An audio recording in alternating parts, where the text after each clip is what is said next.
Good evening everybody and welcome to Apex Racing TV and iRacing Live. It's the iRacing Porsche Cup from the Autodromo Enzo Edino Ferrari in Italy, otherwise known as Imola. Good evening everybody, Andrew Woodhouse alongside Conrad Venter. And Conrad, this circuit, well, the classic one, isn't it? And on the 1st of May, of course, historical significance here.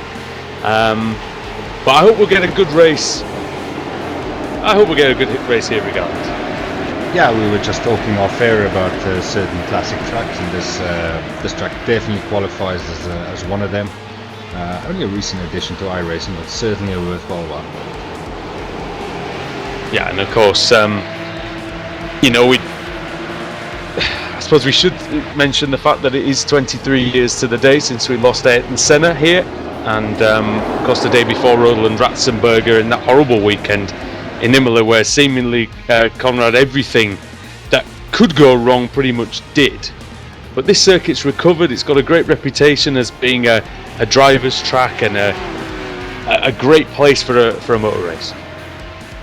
Yeah, that circuit has changed over the last 23 years, especially that first half of the track. And yeah, like you say, very much a driver's circuit, and you'd be very hard pressed to find someone that doesn't like racing around here. Yeah, and someone who is enjoying driving around here, at least for now, is Joni Heikkinen, who's currently on pole position, 1:43.072. That's a good lap, and some good drivers out here. Conrad, that he's just putting in the shade at the moment. Yeah, he's we know Joni Heikkinen. He's a quality driver. I think we just have a quick glance at the driver's standings. He's sitting in third place after 6 weeks. Only 1,035 points. Max and Briant leading the way there, 1,234. But I think Joni Heikkinen might have missed a week somewhere, so he's still got that to come. Yeah, Amico Nomi currently second. Alejandro Sanchez is there. Tommy Osgaard, of course, is someone we know pretty well. Vedran Kral on the lap as well. He's just finished a lap. In fact, 1:43.610. Kral goes the bottom of the timesheets up to P5, so he'll be very pleased with that. Dave Williams is out there as well for VRS Coanda Sim Sport, and he's aborted that lap, having taken a bit of the rallycross line there. Most people, it looks like, trying to get their laps in early. Like everybody else, everybody's pretty much quit on qualifying at the moment. Yeah, the early guy still out on track is David Williams, but we saw him going off track, so from here on then, all he's going to do is some race practice, I assume. They just get 2 laps, of course, in this qualifying session, so everybody trying to get those in early. Might be beneficial, actually, that, but it just leaves us with a couple of minutes to talk about it. It's been a really good start to our coverage of the iRacing Porsche Cup over the last few months, and every week you're here pretty much every week for this one, and we always get some exciting racing.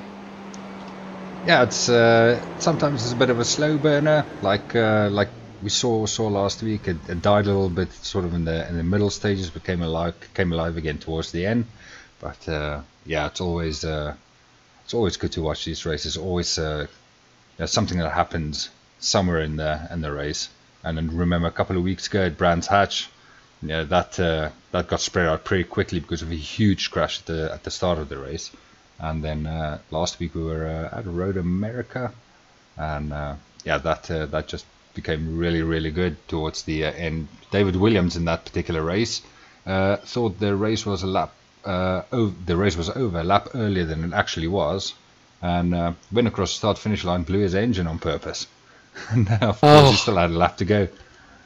Well, they'll be looking for redemption here then this week, and Imola is a good place to try to achieve that. Joni Heikkinen then will start on pole position with 1:43.072. Mikko Nurmi in second, Alejandro Sanchez in third, with Tommy Osgaard alongside him on the second row in fourth. Kim Eriksson in fifth, Vedran Kral sixth, seventh David Williams, Maxime Briant in eighth, ninth Oriol Bohe, Bruno Fontalba is 10th, Mikko Melkila is 11th, Thibaut Probst in 12th, Joseph Burton Harris 13th, 14th Gerard Caroni, Sindri Setsas in 15th, Xav Scuderia in 16th, Marco Accidiacono in 17th, 18th for Pierre Leonardi, Ricardo Schiavon in 19th, Bastien Remis in 20th, and Attila Papp Jr.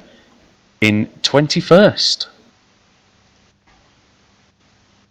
What about the conditions out there then, Bulls? 27 degrees is the air temperature, 31 degrees is the track temperature. So what's that going to mean out there for the drivers over these 15 laps? A lot of grip at what we're running. It looks like late afternoon settings. So yeah, they'll have more grip than the default weather settings that we usually have. But yeah, hopefully a bit of overtaking. Well, I hope we can get some. I'm sure we'll get more than in the Russian Grand Prix potentially. You would think, but hey, if the end of this race is as exciting as the end of that race, I reckon it'll be pretty good. Well, fingers crossed. I'm just waiting for All right, for two more people to join the grid. Sanchez and Boe. Boe is on. Sanchez making everybody wait. There we go. Fashionably late, Andrew Sanchez. Let's see then. The iRacing Porsche Cup getting underway right now as the green flag flies here at Imola. Fantastic start by Häkkinen. Some movement behind in the couple of rows in the middle. The green car was Oriol Boe. It's to get a good start, bit of contact at Tamburello, and round goes Vedran Kral. And a few people have hit him. I think Boe was the one that might have got into the back of him, send him around right in front of the rest of the pack. And problems already happening there. And Oscar bouncing across two wheels in Villeneuve. And he's just barely able to stay ahead of Sanchez. But it's a good start by Oscar, actually. Conrad up to third. Yeah, Tommy Oscar will be looking for a better race this week as well. He was in the wars last week around Road America. Good start by Häkkinen then. Naomi goes wide at Teller. There is obviously a lot of time to recover any mistakes here. 15 laps is quite a distance around the Enzo Edina Ferrari. And it is 4.91 kilometres. So we'll see exactly what these drivers can pull out of the bag here. Häkkinen leads, Naomi second, Oscar in third, fourth is Kim Eriksson, fifth is Oriol Boe, who may have been the culprit at turn one. Alejandro Sanchez in sixth, seventh is Maxime Briand. Then it's Dave Williams in eighth, who's started seventh, so lost out on a position there. Side by side between Fontalba and Probst. And Probst in the... Sorry, that's Melkiller, isn't... Oh no. Yeah, that's Melkiller, sorry, and Fontalba. So Melkiller in the number 3. We've seen him be quick before, Conrad, so I reckon he'll be able to move up the field here. Yeah, it's going to be difficult with the lack of slipstream ability that this car's got. But a lot of heavy braking zones on this track. First chicane and then that hairpin before they go up the hill. Yeah, good exits on the corner exits. Good exits on the corner exits, really important. That makes sense. I think it does. As it sort of turn one especially wasn't. It sort of turned into not really an overtaking opportunity in the last few years of Formula One when it was here. But in these cars, I think they're just about slow enough, and the braking is just about long enough that you can get alongside. Fontalba and Melkiller going a little bit side by side up into the hairpin, nearly collecting each other. But that's Fontalba now under a little bit of pressure from Probst there. Yeah, Probst might be able to take advantage of that little battle that they were having into Acqua Minerale. It was a difficult corner, it tightens on the exit. This, for me, Conrad, this is the most difficult corner on the course, a very anti-alto chicane. Yeah, absolutely. Very high curves, but we see these cars riding it quite well. And, that's a bit of a feature of the Porsche. I remember it was season 1, I think, where we went to Montreal, and I was amazed at how well the Porsche does go around the higher curves. Because it was even all right at the Nordschleife, wasn't it, in week 1? of season 1, and it seemed to cope with the bumps pretty well there as well. Joni Heikkinen is coping really well at the minute. 1:43.3 that time for him, 1:43.1 for Mikko Nurmi, so good work from Nurmi, just closing in slightly. Tommy Osgaard in 3rd. Kim Eriksson in 4th. Eriksson, who qualified just behind Osgaard, only 15 thousandths of a second behind, so these two very evenly matched. It looks like Eriksson's got the pace at the moment. Eriksson thinking about having a go into Toza, but just not quite close enough this time. I think Kim Eriksson had if I remember correctly, it was one of the Black Star cars that had a bit of a mare around Road America last week as well. Oh, great exit from Piratella. Osgaard having to defend already into Acqua Minerale and going wide, going off the track, and that'll be a slowdown penalty, and that'll be Kim Eriksson through into 3rd place. So persistence paying off for Eriksson. Osgaard just getting it slightly wrong. Now we'll have to go maybe on the defensive from Oriol Bohe. Looking behind, David Williams getting a good move done into Variante Alta. That's not the easiest place to get a pass completed. And the VRS Commander SimSport driver goes up into P6. I think he made a place in that previous lap as well. So like I say, he's definitely on a charge. Let's have a look at his previous lap. It was 1:44.2. There's only 2 other people that was quicker than him on that previous lap, I think. Sanchez on Probst, as Sanchez has just gone backwards in this race, but they have a chance now to get one of these places back on Thibaut Probst. He's going to have a look on the inside in Tamburello.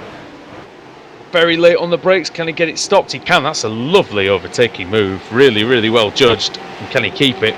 It's now a triple chicane, Tamburello, because of the accidents we mentioned at the top of the programme. But I think actually it makes this a better track. I think these chicanes do. Yeah, well, better track to drive anyway. Maybe not for the racing. But I quite enjoyed the old layer, especially with how fast that first corner was. But I mean, the first chicane it's still a quick-ish chicane, and it still lends something to the track. Not a month goes by really without a rumour of Formula 1 returning here. Is that something you'd like to see in the future? Yeah, I wish they could just get it done so the rumours can stop. I mean, who wouldn't want to see Formula 1 back at Imola? I think it'd be fantastic. And now that main straight is a bit longer as well. Somebody's around there. Just see if I can pick it up. Oh, it's Fontalba. Bruno Fontalba. He was in 8th place. It's funny because he was flashing the lights at number 8, Maxime Briand, into the Variante Alta. He's too busy worrying about his competition and not about himself. He spins round, got on the power a bit too strongly on the exit of the chicane. Now he's got quite a lot of work to do because he's down in 17th. Yeah, I think this is something we've discussed at various stages through the season. These flashing headlights on the Porsche is a recent addition.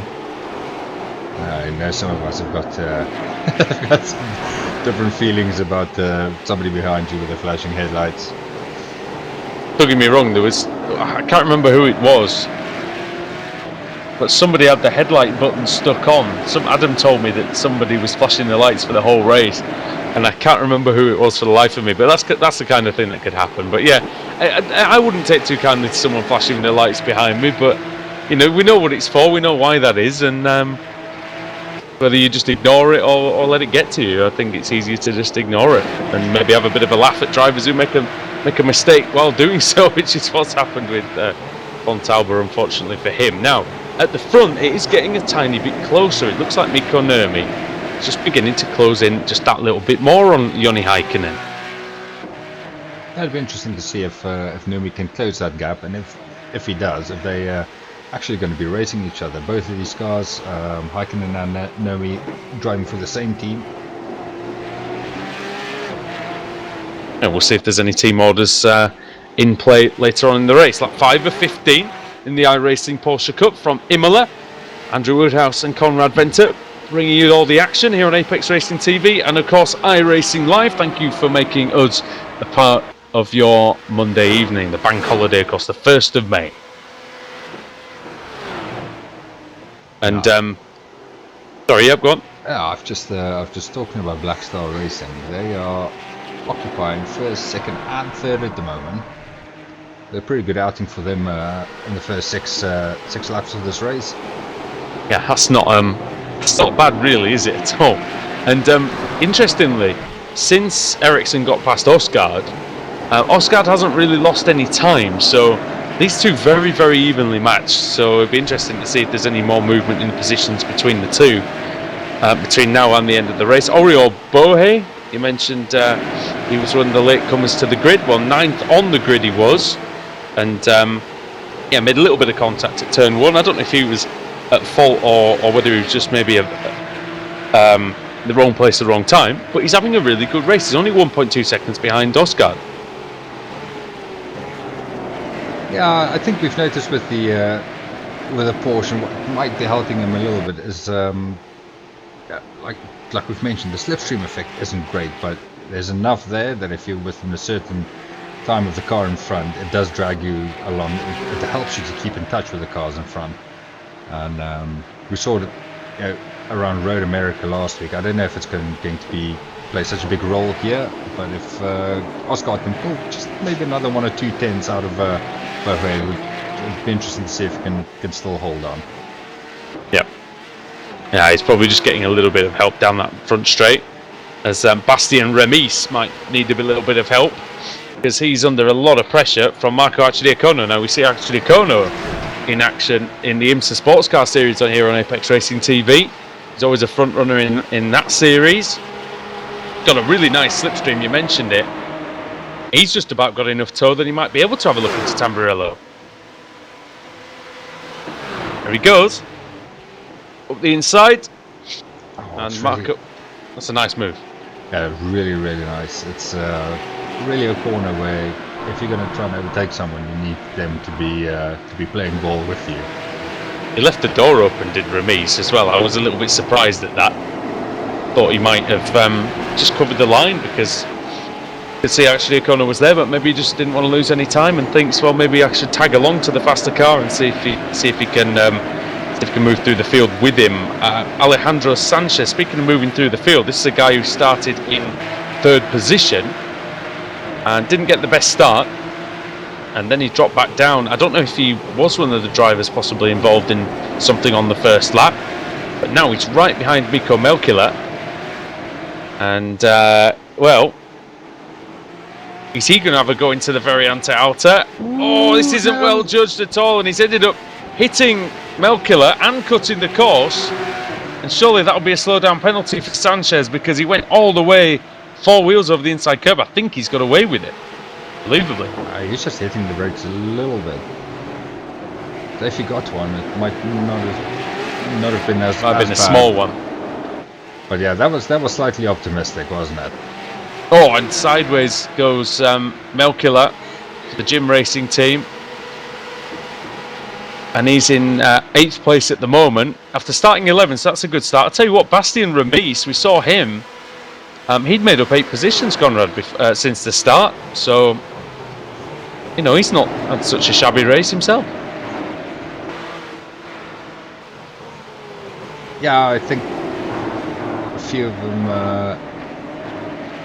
benefited from that turn 1, lap 1 incident. I think we lost 4 cars from that. And you know, we've also seen with the Porsche, once people start fighting, you lose a lot of time, and he might have benefited from some fights in front of him as well. The retirements, just for the record: Vedran Kral, Joseph Burton Harris, Andrei Setsas, and Pierre Leonardi. So those are the 4 victims out of the 21 that started. There's 17 cars running here at Imola. Half distance now, lap 8 of 15. Oh, we still see Sanchez. He's still going to be having a look at Melkila. Yeah, he's not giving. not giving up, is he? As I didn't expect him to be honest. But now, if he can get the run out of the chicane, this is nice. He set him up well here. Is he going to be close enough into Rivazza? Because this is a difficult braking area at the bottom of the hill. See if he decides to have a lunge. I think he will. He half tried to defend that, did Melkila, but it was a little bit too late, and that was very good from Sanchez. That's sort of overtake. If it happens to you, you're going to feel slightly aggrieved, but I don't think we're going to argue that that was a good overtake. I mean, often you come round that right-hand kink just before Rivazza, and sometimes you're just struggling to even position the car, let alone defend a move into there. So very well done by Sanchez. He made a bit of a mess of Tamburello, but he'll still be off after Maxime Briand, who is in 8th position. Now the gap at the front has increased slightly. 1.2 seconds is the advantage for Joni Heikkinen, and he's the number 1 ranked I-rated driver in this race, Conrad. So I suppose he's expected to win, isn't he? If you look on paper, at least. Yeah, and his finish. I mean, you don't really have to say any more than that. I think a couple of weeks after, about week 3 or 4, the top 5 positions in the standings were all occupied by Finnish drivers. Then they went AWOL for a couple of weeks, but it looks like they're well and truly back. So I think we can expect them to start moving up through the standings again. Well, you know the old saying, don't you? In order to finish first you have to be Finnish. So, you know, I mean, and this weekend is a great example of that. Of course, got to say a big congratulations to Valtteri Bottas for getting his first F1 win. I think that's well deserved. He's been a good driver now for a few seasons, and got the job done. That was a tough battle, but he came through in the end. And just like his countryman Conrad, Mika Hakkinen, that first win really unlocked a lot of potential for him. Yeah, I remember it was Mika Hakkinen winning at Jerez, and was it 1997? Yep. Where his first win came, and then obviously the 1998 McLaren was an absolute rocket. And between him and David Coulthard, they pretty much cleaned up. Yeah, and he took that confidence, didn't he? And he just ran with it. Heikkinen, well, looks like he's got some of that confidence from Mika Hakkinen, because he's racing away here. 1.3 seconds now. He's just maybe starting to break his fellow countryman Mikko Nurmi. Tim Eriksson is another Finn in 3rd place. Clean sweep at the moment, the Scandinavian country. Tommy Osgaard. Osgaard Denmark, or is he Norway? I'm going to get shot for this, I'm not sure. Oh, you've put me on the spot now. Be one or the other, won't it? I do think. I'm not too sure. So apologies to Tommy for that. I should probably know that. Yeah, he runs in the BSR Porsche Cup as well, doesn't he? That's right, he does. So he's usually out way in the front where people race that I don't even notice. Well, did you? So I'm normally at the back. Did you see the race? Did you see the race 2? I was in that race too on Thursday. But did you see? Did you see the finish? No, I honestly haven't looked back at it yet. I've been hiding a little bit. I remember coming into that final chicane around Donington, locking up a little bit and nearly taking out Christian Rose. Tommy Osgaard that by 0.004 of a second from Dan Blake on the line, and it was a fantastic victory for him. He had 2 laps to make up 3 seconds, and he did. He got it done in the end. It was a fantastic victory, and one which I'm going to remember for a while, because that was a fantastic race. Well, it definitely sounds like it's worth having a little watch. Anybody else? The whole race was madness. I missed the first 3 laps. So I had to go away from the computer, and came back, and half the field were out, and then the rest of the race unfolded how it did. I strongly urge you go back and watch that, actually, from BSR race night from last Thursday. That was the Porsche from Donington Park. There were 4 great Kia races from Motegi as well. So yeah, go and have a little watch of that. So that'll be really really good. Now those second races are always crazy. The reverse grid races are absolutely mad. I mean, we normally watch it in the Kia, and up until this season, I've only watched the broadcast on YouTube. But being involved in something like that in the Porsches, I cannot tell you how much I hate starting those second races mostly towards the front. It's so much pressure for us slower guys. You know, these faster guys that can come through and they're going to do it quickly because it's only a 15-minute race. Yeah, I mean, I've had a similar situation both in the BSRTC and in the club series as well. And yeah, I think you take a reverse grid, a high starting position in the reverse grid. I think you've got to see it as an opportunity, but sometimes yeah, it is a little bit terrifying, especially for some newer drivers. And speaking of terrifying, Maxime Brion might be slightly terrified at the minute as well because he's got Alejandro Sanchez bearing down on him through Tamburello. A good run through there, not close enough to have a go into Villeneuve. Might be able to follow Brion through Villeneuve. Might even be able to have a go into Tosa. He's close, but you really have to throw one up the inside, and he locks up Sanchez. And I believe he made some contact with the rear of Brion's car and loses 2 more places.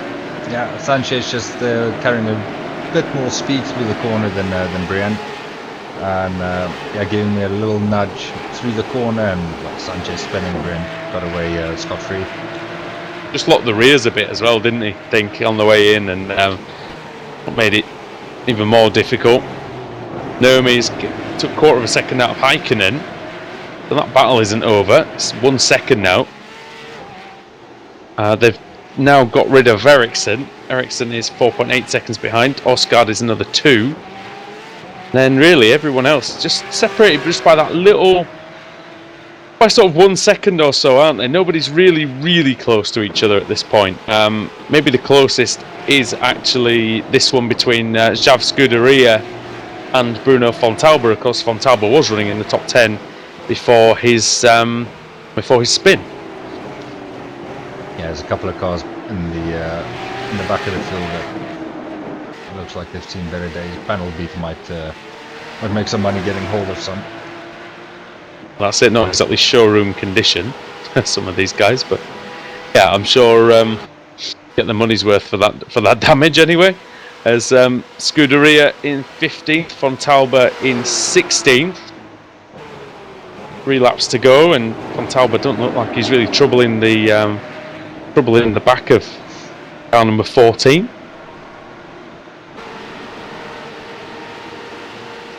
Oh, no, somebody is who's that just slowed down there? That's Scuderia, yeah. He's slowed down. Fontalba is through.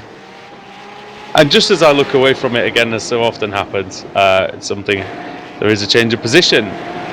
Ricardo Schiavon is quite close to Bastien Remis as well. So Schiavon's made 5 positions up during this race, Remis 7.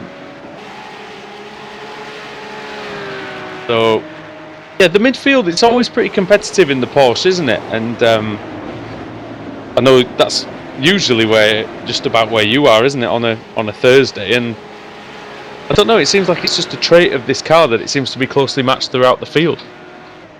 Yeah, what we normally see is little pockets forming when you get the Oscards of the BSR series, and they're gone in the way at the front of the field, and then the vast majority of us sort of stick together.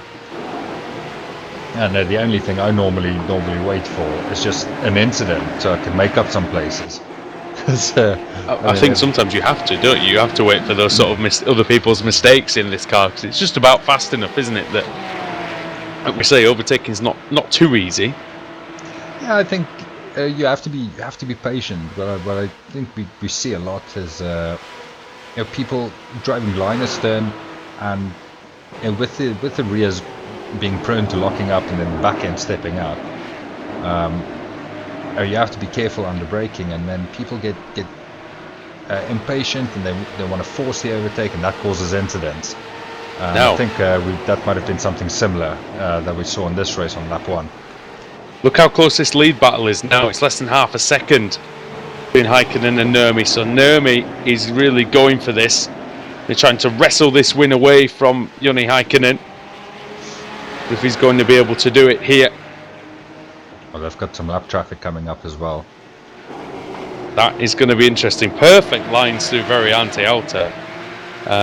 Running a little bit wide. I don't know if they're taking... Would they be taking an incident point there? If they run it out wide enough, I think they do, yeah.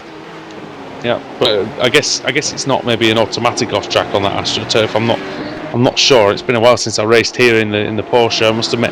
As Häkkinen now coming on to the final lap of the race with just 2/3 of a second of an advantage as he flashes the lights at the lap traffic. That would be I'm not sure who that is, to be honest. Is that Leonardi? Yeah, Pierre Leonardi, who's 7 laps down. He's out there for safety rating at the moment, really. So really shouldn't be a major issue for these two leaders. That gap's still coming down really close, under half a second. And it'll be nice if Leonardi just has a little look at his black box. See that these two are coming, just get well out of the way. He was flashing the lights as Häkkinen, and he'll be panicking now. This is just the situation that Bottas was in, isn't it? Very small lead, lap traffic coming up, panic does start to set in, and I'd be amazed if he wasn't panicking at least slightly at the moment. It looks like he's got it in hand. Doesn't look like he's especially slow compared to Nurmi in any one place on the circuit. Nurmi just slightly quicker. I don't think they're going to catch... I was going to say I don't think they're going to catch the lap traffic, but I think he's just going to get out of the way anyway. Well done to him for that. Nurmi's very close now. Very, very close. What was his exit like? It was not very good. Not good enough. Häkkinen pulling that gap up to just over half a second. He's just got 2 corners to negotiate now. I think he's got this wrapped up.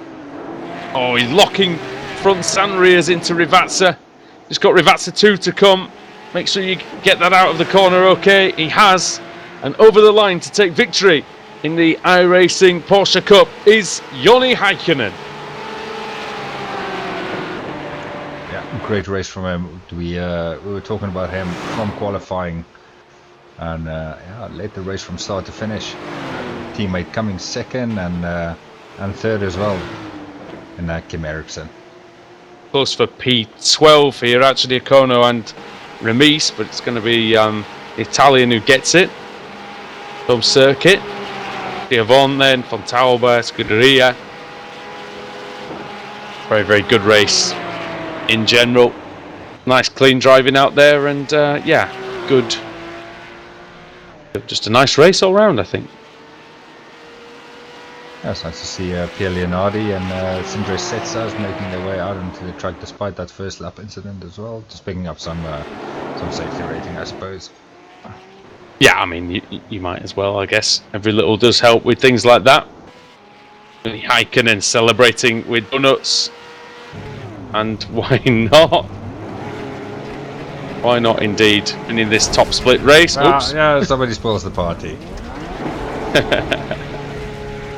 Nicely done indeed. I'll take you through the finishing order then. Joni Häkkinen takes victory. It was only by 1.5 tenths of a second in the end. Very, very close battle. Kim Eriksson in third. Tommy Osgaard in quite a distant fourth in the end. Oriol Bohe in fifth. David Williams in sixth. Finishing the race at the right time this week. Maxime Brion in seventh. Alejandro Sanchez. A bit of an up and down race really for Sanchez.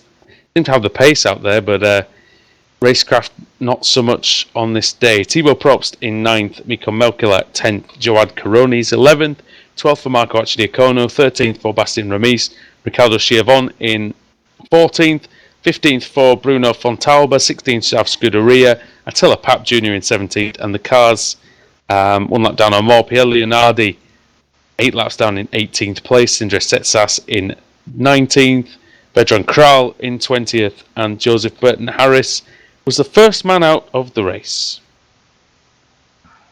Right then. Thank you everybody for joining us from Imola for the iRacing Porsche Cup here on Apex Racing TV and iRacing Live. Conrad, thank you mate, it's been fun.